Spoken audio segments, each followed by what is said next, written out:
All right, welcome to our next lecture, and probably one of the ones I really love talking about, and that's parturition. And my experience, I've personally foaled out over, roughly probably over 100 mares in my career so far, and each one is just an amazing experience.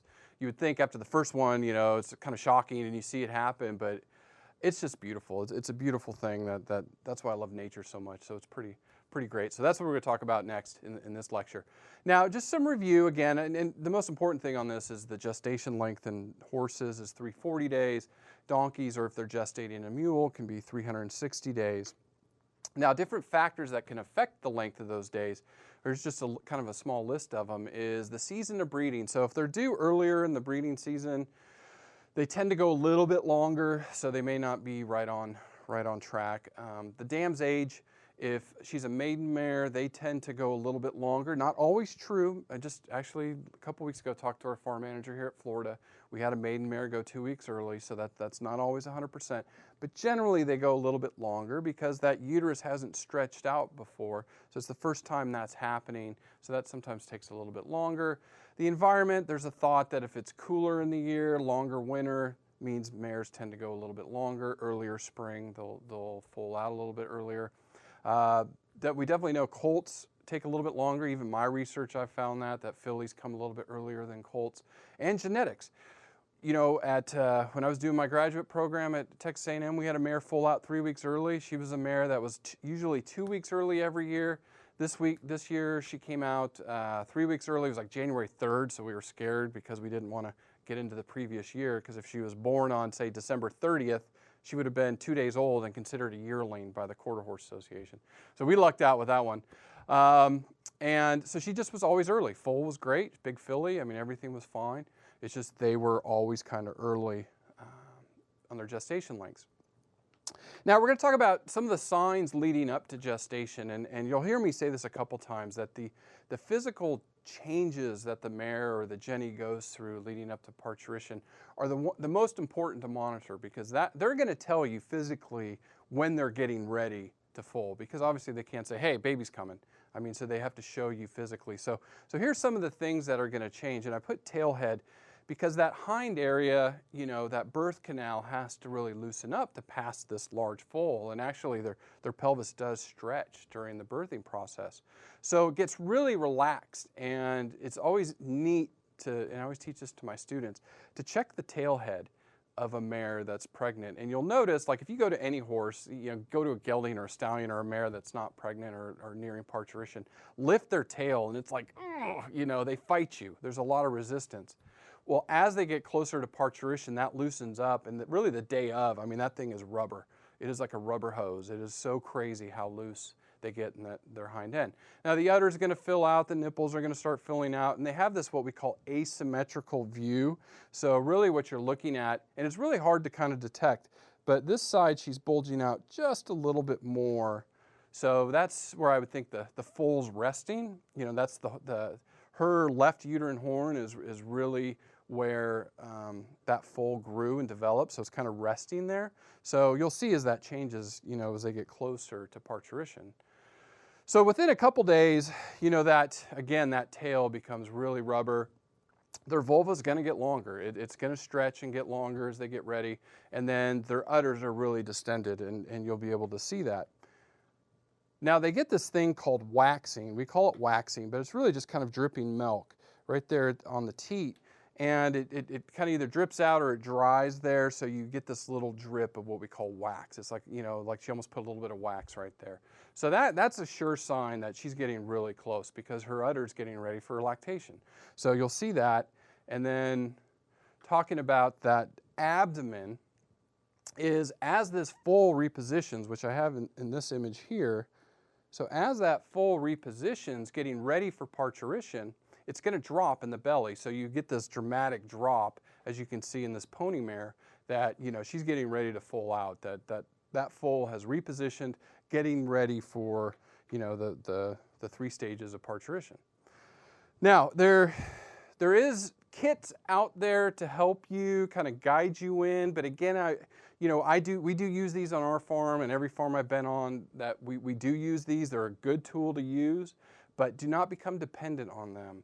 The most important are those physical signs that they tell you. But these are available. You can go online, and they're relatively inexpensive. And basically what it's looking at is, you can see the days from foaling here in this chart, and this is looking at calcium. So right here, sorry, I'll just make a little note there. So calcium, so as they get closer to parturition, that calcium increases. And so these milk strip tests actually is looking and monitoring the calcium changes that they go through with their milk. So this is from one of the commercial kits that we had, and you're looking at these strips, these water hardness strips or Baker test strips, you'll see them, and they're changing colors. So pink is no change in color here, and then as we go down, we get more and more green. So with a 5, strip in a 5, this company is claiming that there's a 90% possibility of that mare foaling within 12 hours or Jenny foaling within 12 hours. My experience, doing this, anywhere from a 3 to a 5, you're in that zone. Mares can foal up here. I will warn you there. Sorry, that's a messy slide. Sorry. But they can, not even stripping and foal that night, because they can change relatively quickly. But generally, a 3 or greater, they get pretty close. I've had a mare strip a 5 for a number of days and not full out, and then all of a sudden, bam, full out. So again, it's a tool, but those physical signs are the ones that are really going to be telling. Now, I already said the 3 stages of parturition, so we're going to talk through them. All right, so stage 1 is really what we call the labor stage, and it can last anywhere from 45 minutes to 6 hours. And again, remember these animals, going back to behavior, these animals hide pain really well. So sometimes you can't even tell that a mare's in labor until her water breaks. I mean, that's how you kind of don't know sometimes. They really surprise you. But the best way to describe this phase is, this is where the horses are acting colicky. So if we go back to that colic lecture, they're sweaty, they're nipping at the sides, so you have, bits of hair, they defecate a little bit, they urinate a little bit, they're a little restless. Those are all the signs that she may be in labor or getting close to parturition. Now, this ends as soon as her water breaks. So as soon as you see that water breaking, or that amnion here, which you're going to hear me talk quite a bit about in this lecture and the next one, that amnion sticking out, then she's left stage 1, and now it's stage 2, which is the delivery stage. Now, I put this in here just to kind of show you the compartments. And I know in the last lecture, I had that ultrasound, transabdominal ultrasound. Well, this is what we're looking at in the equid placenta. So you have the chorion allantois. So those are kind of together, and that's kind of a purple layer or red layer. So, we're going to talk about that in the next lecture, why that's important. And then the amnion is this white, opaque white layer, okay? So the amnion is what you want to see first, because the placenta has broken through what we call the cervical star and is pushing out with the amnion, because that's the layer that's surrounding the foal. So that's what we want to see. Now, this is normal presentation of what you'll see, and typically you see one foot forward followed by the other one, and then the muzzle is right on top of it. Now, this is how I teach my students. Especially when we get to dystocias, and we're going to talk a little bit about that in the next lecture. If you have a mummy or Frankenstein or whatever with shoulders or arms straight out, you can look at my shoulders, and I've got kind of big shoulders. It's in like what we call a shoulder lock position, and there's really nowhere to go for that foal. But when you shift it, your shoulders shift, and you're able to squeeze through that birth canal a lot easier. So that's why that you want that presentation with that foal, so they can get out. Now, this shouldn't take any more than 20 minutes, and if it takes longer, you could have a dystocia problem. Now, again, showing you another image of that here in this picture. I've already got it kind of highlighted for you, but you can see the amnion, that big white, opaque white sac, looks a little yellow too with the amniotic fluid. And then there's the muzzle, and then the 2 feet. So this mare is starting to strain a little bit, starting to push that foal out a little bit more. Now, like I said, these are some of the dystocias, which means basically you've got malposition. The foal's not in the proper presentation. Now, luckily, this is a pretty rare occurrence, but again, this is why we manage them so closely during the parturition process. So when these do pop up, we're able to respond, hopefully saving the foal's life and the mare's life, or in instances where the foal can't be saved, at least we're trying to save the mare's life. So we'll talk a little bit about that in the next lecture, because I really feel like it's important to address. Now, a lot of people like to help. It's an exciting time. I mean, it's amazing. And we think of, humans and how the doctors are there pulling out the babies. And I was there for the birth of my son, and it was just such an amazing experience. You can let these mares most of the time do the work, and they're pretty good about it. And it's an amazing experience to watch them, because they're really quiet. They grunt some, because these animals have evolved to be quiet so predators don't come around and, gobble them up and the baby. So anyways, most of the mares give birth at night. About 70% of the mares give birth between the hours of 10 and 2 really is when they give birth. So very, very rare for them to give birth during the day.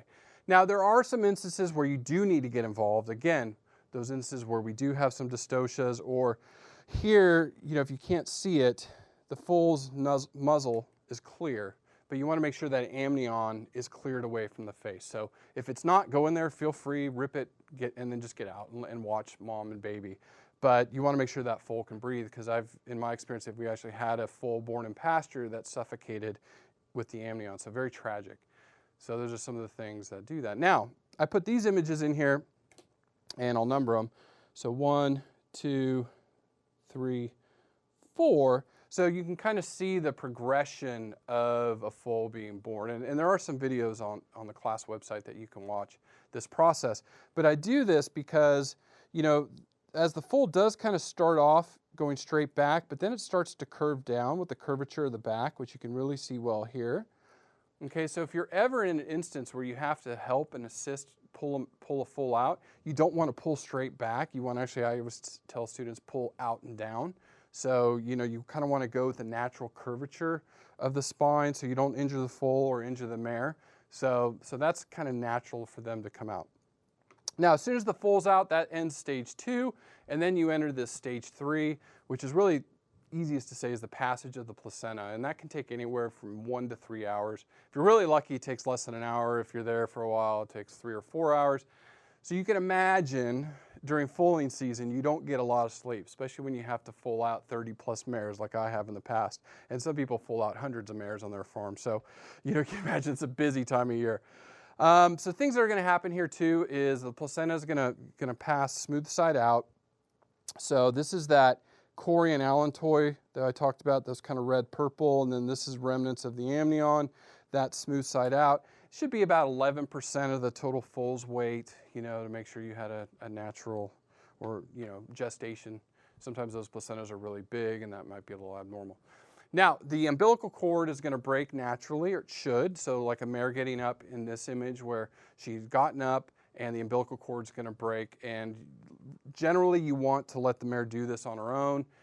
In instances where the placenta comes out when the mare stands up and that umbilical cord is still attached, I always tell students I always put my hand on the stomach of the foal around the umbilical stump and then try to wrap my arm, way up high and then yank it like I was the mare walking away. If you cut it too close, you'll run into what we're going to talk about in the next lecture, patent uricus, where that doesn't heal normally. So try to avoid that. And if the placenta doesn't get passed within 3 hours, then I would call a veterinarian or somebody that's dealt with this before, because you need to help assist that mare get her placenta out. And I did include an image here where this is tied up, and that's pretty regular management. You want to tie that up. I just tie it in knots. Some people use string. I think it's easier just to tie it in knots. It's very slippery. Wash your hands when you're done, but it helps the mare because it's kind of a natural weight there. And the vet will tell you, how to treat that horse to get that out, because you need all of that placenta out, or it can lead to uterine infections, which is endometritis, can lead to laminitis, or even death if there's any remnants of it left in there. So you want to make sure that that does come out. So once that's out, that's it. I mean, that's stage 3, and now you have mama and baby. And then we're going to talk in our next lecture some of the things you can do to give those youngsters a great start in life. And I'll see you then.